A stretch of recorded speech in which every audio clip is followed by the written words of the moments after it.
All right, John, we are on the campus of Texas A&M University. You may notice behind us,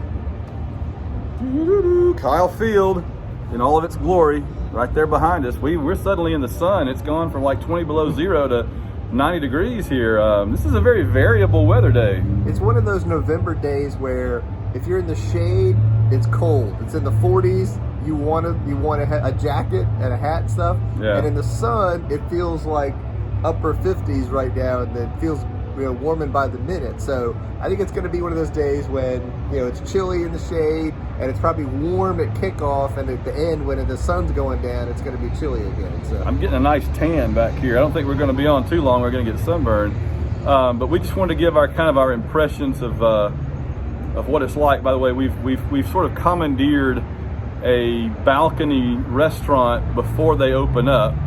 So that's where we are, up here on this platform overlooking the stadium. And I'm expecting security to come along at any minute and force us to leave. So until that happens, we'll get in what we can real quick. So what have been your overall impressions of College Station and this campus and their facilities and everything so far? Again, a very, very nice campus. They've obviously invested a lot of money in facilities, athletic facilities, big money. I tweeted the thing earlier with just like their outdoor track and softball, but every facility is obviously they've invested a lot in it, and you can see it. We really like the exterior of Kyle Field, the brick and stuff. We wish we could do that to Jordan Hare. Yeah. Jordan Hare. And in terms of the game day experience, it's fun. I mean, people are setting up and tailgating, and people have been fairly friendly to us so far as we walk across campus, welcoming us. 100% friendly. So they're a little bemused. They're a little bit like, there are Auburn people here? ? Which I'm like, yeah, I'm sure there were plenty of Alabama people here. But they've been friendly, just kind of like bemused by us, I guess, to some degree. But that's fine. There was one guy that was carrying a sign under his arm, and I could read the sign said, "We already played the good Alabama. We already beat the good Alabama team," which I thought was funny. Ha. I guess my response to that would be, yeah, and we're about to have the good Texas team join the conference in a couple of years, so we can play that game, Texas A&M, if you want to, right? I mean, you're the Auburn of Texas, so if you want to play that game on us, we can play it back on you. But yeah, we parked in front of the softball stadium, and it looks like it's nicer than the outside of Jordan Hare, and it's their softball stadium. Holy cow! Their indoor track outdoor track facility was like the Taj Mahal.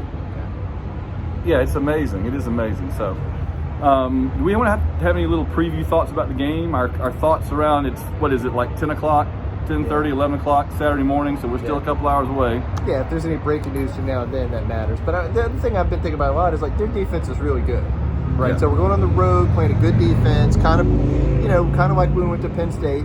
I think the difference is I feel like Auburn's offense has evolved. Yes. And we're more balanced. We're making teams defend all 11 players on offense, the width of the field, the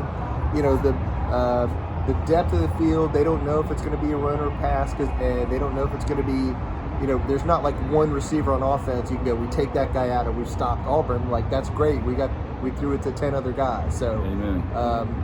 I think that's a big thing. I think they're really going to focus on shutting down the run, and so I think it may be a tough day for Tank and Jarquez, but again, if they just can get to do just enough, right? Like just enough to keep the chains moving sometimes, keep the pressure off Bo, get a first down here and there, I think that'll be big. And then again, the same kind of thing, like dump it off to them. They're really good at that. Let's do some of that. So. 100%. Yeah. I feel really confident about it. I mean, I had to be honest. I woke up this morning. I've been feeling good about this game all weekend. But when I woke up this morning, I'm like, could we come out flat? Is the team going to be intimidated at all by this environment? But then I remembered they never have before. Auburn comes to this stadium every other year and seems to be perfectly comfortable. Yeah, I don't think that. And again, we played at Penn State and at Arkansas and at LSU. So the road game experience and the hostile crowd experience is not going to be an issue for this specific team. No. I think the only thing there is, Texas A&M was the team of the week off last week. It's true. So that they had the extra week to prepare and the week of rest, and I do think that's going to help them on the execution side. It may help Calzada some. I think it's like SEC Nation and some other stuff down the road there. So. Yeah. No, I agree. I mean, I feel like we've got to kind of weather their initial. I feel like we got to get past the first quarter. I feel like they're going to come out fresh, having had prepared some new stuff for us, ready to roll, and we've got to come out and just withstand that and get into the groove, and then I think we can kind of assert our will. Withstand the initial rush. You're right. They're going to try and come out and kind of take control of the game. Like we did on Ole Miss. Yeah, and put us on the defensive and make us play from behind, and then they can do their kind of ball control thing and all that kind of stuff. But I also think, like, they're going to keep pounding it and pounding it and pounding it if it isn't working, with the idea they can do what they did last year and take control of the game in the second half running the ball, even if Calzada's not having a great day. So I think that the fact that our punter has been playing exceptionally well, you don't like to think that a game like this could depend on a punter, but field position. I think it meant also because they have a great punt returner. So we need him to be accurate on target, punting it where he needs to, so the guy can't get a good return. Not giving them an easy return. And hopefully Bookstore is back on track to not miss a makeable field goal. I feel pretty good about that. Otherwise, I really want to see the receivers not drop the ball. I want to see them continue what they were doing last week against Ole Miss. I'd like to see the tight ends involved again, run game and the pass game. One of these days, we're going to throw the ball to J.J. Pegues on the goal line. It is coming. He's in there. I don't know if you guys have noticed, but J.J.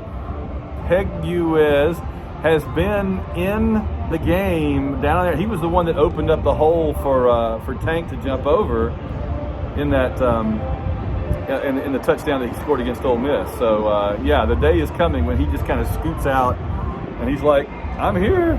And I dare any defensive back to try to stop JJ from punching it in, literally. You know, Tank may be called Tank, but he is a tank. He is a literal tank.